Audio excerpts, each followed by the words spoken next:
Alors là, c'est, j'allais dire, c'est mobilisation générale.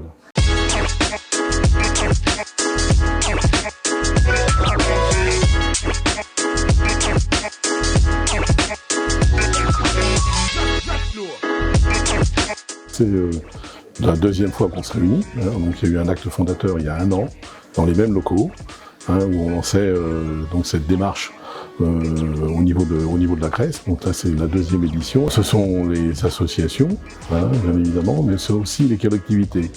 Et c'est important, puisqu'on voit que les collectivités, maintenant, ont cette sensibilité depuis les dernières élections, notamment au travers de la nomination, souvent, d'un adjoint en charge de l'économie sociale et solidaire, qui s'occupe de ces aussi questions de transition.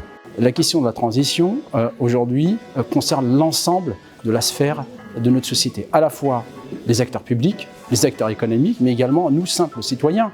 Et si on veut arriver à atteindre les objectifs aujourd'hui qui sont fixés, ceux qui sont les objectifs de la France et qui s'inscrivent dans le cadre mondial et en particulier à travers les objectifs du GIEC, c'est bien que chacun prenne une partie de ses responsabilités. Maintenant, on considère qu'il y a ce niveau minimum de prise de conscience. Du coup, ça a permis cet engagement et du coup, maintenant, on va être, je pense, proactif pour pouvoir apporter des solutions, pour pouvoir prendre en compte cette dimension de transition et vraiment être opérationnel. Des acteurs comme la CRES qui font ce travail d'animation de terrain, qui accompagnent, qui formalisent parfois, qui animent, mais surtout qui vulgarisent, parce que c'est un élément important, et qui montrent que c'est possible sur le territoire, nous semble très important. Et l'ADEME est très fier d'être aux côtés de ces acteurs.